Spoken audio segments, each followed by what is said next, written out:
Okay, so it's a pleasure to be here and to update you on Terra. We have so many developments and so little time, so I want to jump right in. I will share some of my slides that highlight some of the latest updates on the latest developments on Terra. So I'm going to focus on what I call sort of the economics of Terra. And so I will point out a couple of new things. So in particular, I want to start with those of you that haven't really experienced Terra so far. And I want to tell you basically what you are missing on. And so I will sort of explain a little bit of what's exactly Terra, what's the underlying technology, at least briefly. And then I will talk about what are the news about the technology with respect to, for example, last year. And then I will dive into two main topics that are close to my heart. The first one is an update on Chai, which is the platform we use on the payment system, because that's really what provides us with a lot of data and information about users and how users interact with Terra. And then I will show you and discuss a new product and a new alliance that I think are going to propel the future of Terra. So let me start with what's really Terra. So Terra is a blockchain payment network that is mainly focused in the Asian e-commerce market. It basically rebuilds completely the payment stack on the blockchain. And the idea is to deliver unparalleled efficiency to both merchants and partners, as well as to customers. I will show you that Terra basically is able to address two of what I believe are the major drawbacks of the blockchain and cryptocurrency so far. One was price volatility, and the other one is lack of real world use case. The reason for this is because obviously price volatility, Terra is stablecoin, and the lack of real world use case, so we have basically adoption figured it out. In fact, basically it's used as payment already across several merchants in Asia. So let me just draw your attention to some of the mechanics that really are driving the mechanism behind Terra. And so to be a stablecoin, in contrast to other stablecoins out there, and for example, also to the Libra project that was basically based on reserves, what we are going to do instead is all based on algorithmically adjusting the money supply. It seems very complicated, but it's nothing more than what central banks do every day. And it's very intuitive. In some sense, if we have a change in Bitcoin demand, there is zero adjustment on the supply side. Instead, for Terra, as we experience a shift in demand, because, for example, there are more and more merchants that adopt Terra as a mean of payment, what we're going to do is adjust the supply accordingly. And so as the price of Terra increases, the protocol issues more Terra. As the price of Terra decreases, because for example, we might experience a downturn or a recession, the protocol also buys back Terra. And this makes sure of keeping the value of Terra constant across the business cycle. The other thing that I want to point out is that there isn't just Terra as the stablecoin, but there is another important component of Terra, which is really our sort of equity in the system, which is Luna. Luna is basically the ecosystem collateral token. So the way in which we can think about this is every time a transaction with Terra takes place, a fee is directed to Luna. And this transaction fee is dynamic because it changes with the market conditions and is calibrated to ensure full collateralization. So that basically there is a consistent stream of transaction fees that go into Luna. And these transaction fees are then rewarded to those who stake their Luna.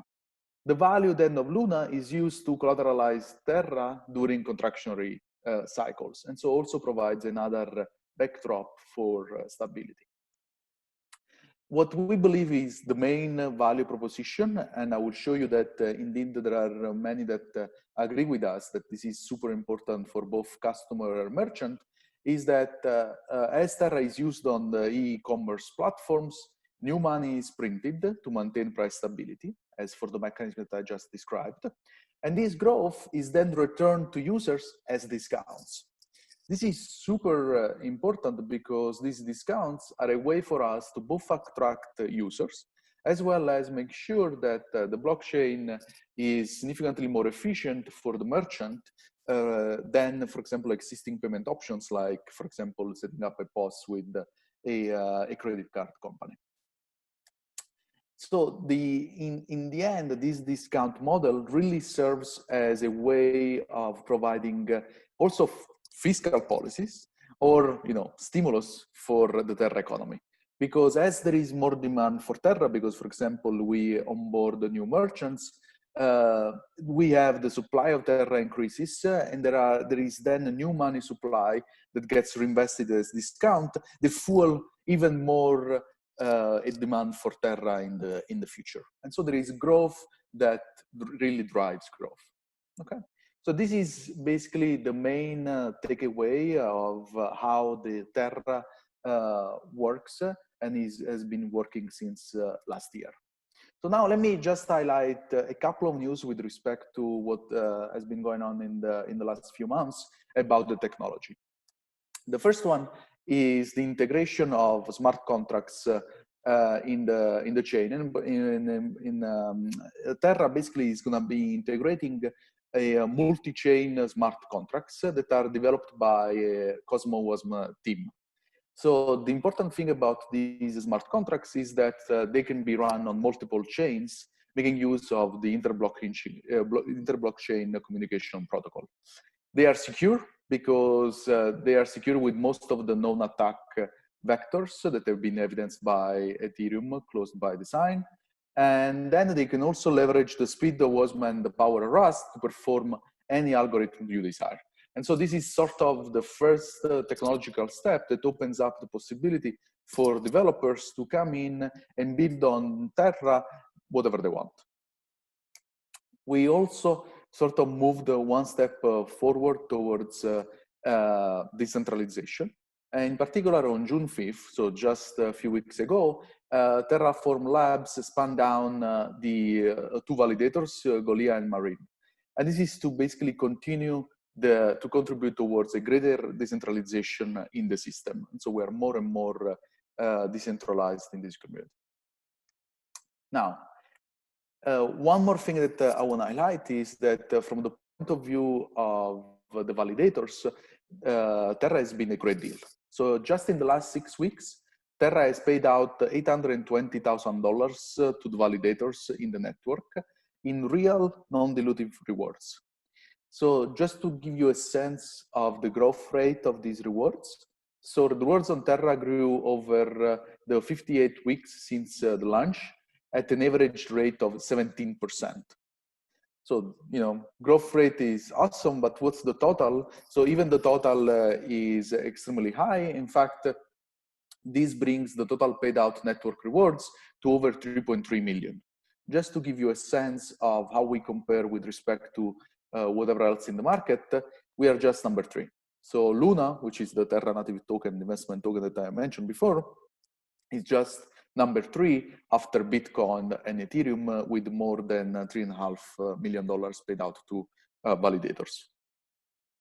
Okay, so now I want to shift gear a little bit and start showing you what has been happening on Chai.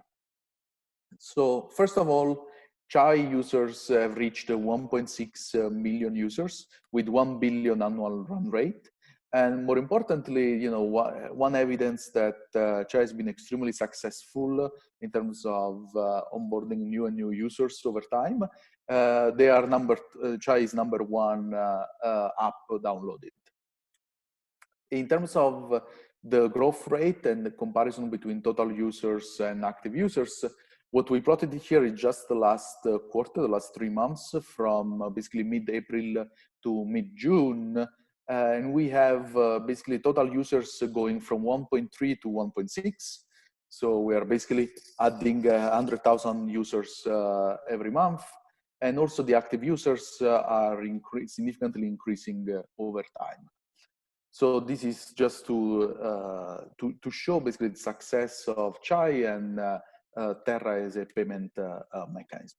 So it's not just the users that have been more and more excited about Terra, but we also have seen an increasing number of integration and overall volume on Terra. So we started a launch with just Timon, and then we added the 24 merchants over time, reaching $24 billion. So we just in the last couple of quarters, we added a few of the most important merchants. So for example, we added We Make Price, which is Korea's #2 e-commerce platform. They just have over $5 billion in volume. We also added Korea's #1 hospitality app. They have around $2 billion in online volume and more than 10 million users.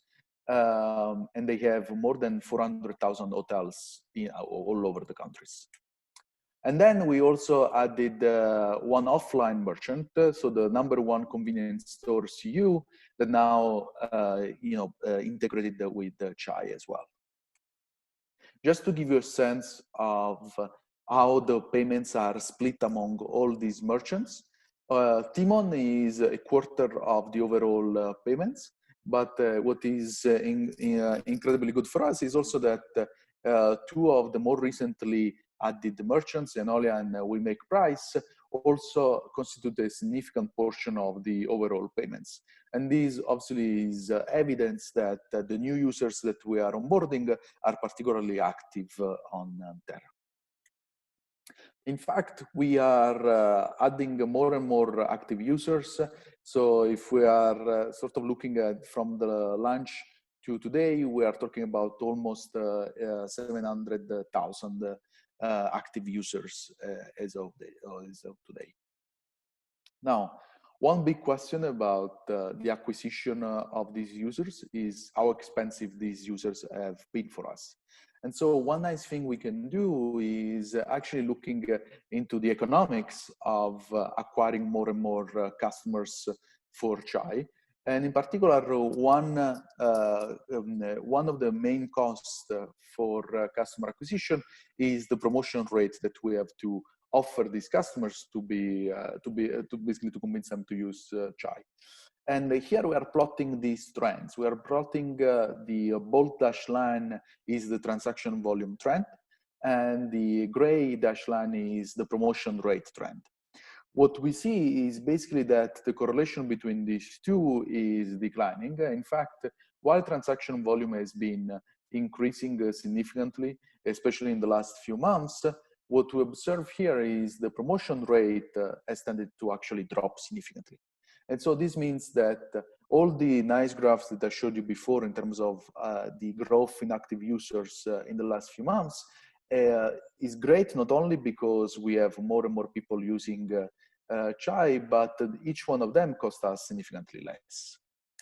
And in fact, if you also formally look at the correlation between the weekly promotion rate and the transaction volume, has been as high as 24% in the past, especially at the beginning when we were trying to attract as many customers as possible.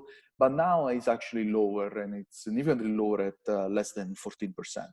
So this is also very reassuring of the fact that we are becoming more and more profitable as we add the users that cost us less.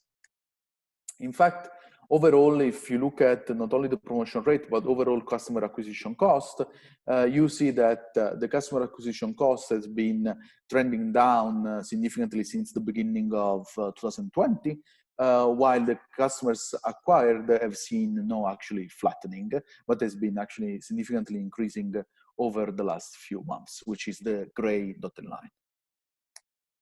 Now, one more thing that I want to show you is that since we have the opportunity to actually look at how users integrate across different merchants, we also use this information to actually understand a little bit more about the spending pattern of different users. And what we see is that the customers that are particularly active across multiple merchants are also the ones for which we have to offer a lower discount to begin with. So here we are plotting basically the discount spending per transaction over the number of merchant users used. And as you can see, basically, if I use just one merchant, it's probably because I'm responding to a particular and significant offer. While as soon as I start using two merchants, these discount rates drop dramatically, and they basically go lower and lower as I become more and more active across merchants. This is important because this basically highlights the fact that there is a need and there is also value in cross-pollination of users across different merchants. Because once they get used to use the same platform across merchants, they become also better users for us. And the good news is that starting in the fall of 2019, the share of customers who use multiple merchants has been skyrocketing. So now more than 25 up to 30% of customers are using multiple merchants at the same time. So this is good on one end for the discount for every transaction, which I showed you before, that these customers basically are experiencing lower discounts, but they use the chai across multiple merchants. But this is also good news for us in terms of retention rate. In particular, one other thing that is very different across users, once we compare how they behave across different merchants, is that the ones that use only one merchant are also the ones that are the toughest to retain. We are sort of a little bit over 50% 1 month retention rate for those customers.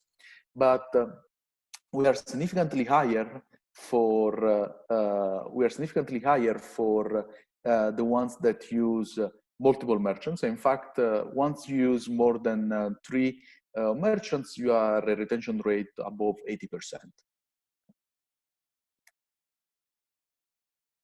Now, one more thing that I want to show you is that if you look at the retention rate across cohorts, so how the customers that we acquired at the very beginning compare to the customers that we acquired over the next few months, basically we see that still the retention rate is pretty high because it goes from 60 to 70%. And so that's also good in the sense that that reassures us that the customers that we're acquiring right now, they are not worse customers than the ones that we acquired at the beginning. Obviously, the ones that we acquired right away are the most enthusiastic and they are easier to retain, but the differential is not so worrisome. The other thing that I want to mention is that now we allow for top-ups, so the possibility to basically put money into your account with Chai, and there are more and more customers that do this. So they are not just one transactions customer, but they basically use the account significantly more. And in fact, over time, we have nowadays we have 500,000 customers that use the top-ups. So they actually put money into their account. Now, this was basically an overview of what's going on with Chai. I want to mention one more thing, which is a new alliance for Terra and what that means in terms of, for example, the next products. And in particular, I will focus on one particular product called Anchor. So what's this alliance? So we formed a new interchain asset association. This is a collaborative effort to help research, fund, and create similar type of assets between Cosmos, Polkadot, and Terra. And this consortium of ecosystem participants research deeply on the potential economic possibility. They want to create new applications and also educate on the new monetary primitives dedicated to proof of stake. And so these asset association will provide stewardship of the technical projects and standards and will promote the adoption of interchain technologies and foster the development of standard processes. So this is basically linked also to the new technologies that I mentioned at the very beginning in terms of the smart contracts that are working also across multiple chains. One product that will be announced very soon is Anchor. This is aimed to be the gold standard for passive income on the blockchain.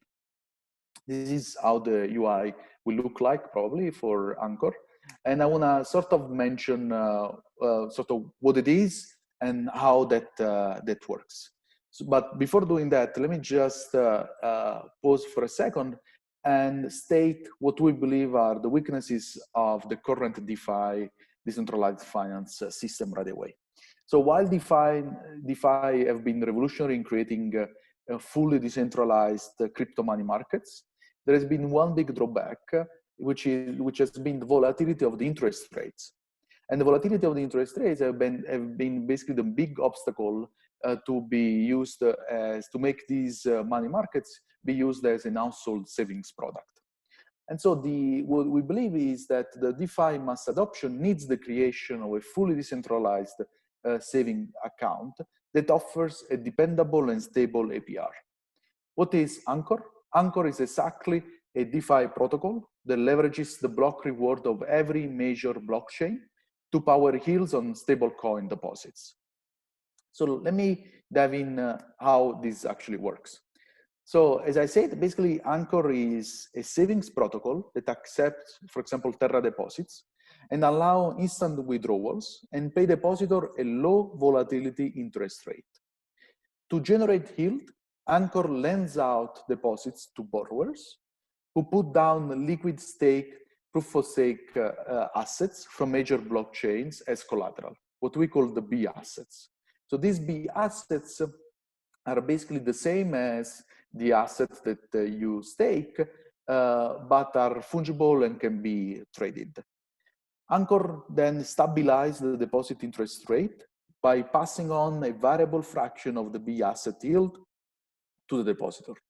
It guarantees the principal of the depositor by liquidating borrowers' collateral via liquidation contracts and third-party arbitrageurs. So if this reminds you of something, this might remind you of basically a bank. You have depositors who come in and deposits their B assets, and you have borrowers who borrows Terra, and in the middle you have Anchor who offer basically an interest rate and make sure that the collateral is enough in order to sustain an interest rate that is stable across cycles. And so we believe that the provision of this stable interest rate to depositor is a necessary feature of any savings product that won't achieve actually broad appeal. Now, one main limitation of the existing products that have been out there, like Compound and Maker, has been the highly cyclical nature of the deposit interest rates. And so beyond offering low volatility yield, Anchor is an attempt to give the Main Street investor a single reliable rate of return across all blockchains. And the plethora of staking products, each with varying terms and yields, make DeFi very confusing, inaccessible, and unappealing to the average investors. Instead, Anchor, by aggregating these block rewards from all the major blockchains, is able to offer what we believe will be a benchmark interest rate. Just so that sort of everything is clear in terms of how this works. For example, if I'm depositing Biluna, I'm getting an interest rate, and if I'm borrowing Terra, then I'm actually paying this interest rate, and the mechanism makes sure that the ones that are borrowing put down enough collateral to make sure that the interest rate that Anchor can offer to the depositor is high enough and is stable over time. So in particular, the interest rate is determined algorithmically, as you know, exactly very similar in the same spirit as the algorithm that proposes the monetary policy underlying Terra, and is really a function of the borrowing demand and supply, or what we call the utilization ratio, which is the fraction of Terra in the pool that has been borrowed. And so the interest rate will adjust automatically in order to meet demand and supply and make sure that offering a stable interest rate. Why we believe this is superior, as I said, basically yields on other DeFi protocols are mainly driven by short-term speculative demands for the underlying tokens. And we believe this is something that cannot really be stable. In particular, when speculative interest dies down, the APR will collapse, and with it will bring down all the demand for the savings product in the first place. While the fact that Anchor yield is powered by block rewards by the entire universe of the chain, this also allows us to be more diversified, and I also offer more dependable APR. Now, let me conclude since I am out of time. Overall, we think that cryptocurrency adoption has been measured with as many changing goalposts as there have been with decentralization. However, I think Terra has proven a path to broad adoption via e-commerce, and we expect to see many more applications to contribute to Terra growth. Let me mention that we recently also published an Harvard Business Review article on the future of stablecoin and what that might entail for the e-commerce, together with Nicolas Platias, who is the head of research at Terra, where we actually take a broader view of what's happening in the market and what is likely to happen in the near future with the interaction of stablecoins and e-commerce. Overall, I think a lot of exciting news, and stay tuned. Thank you.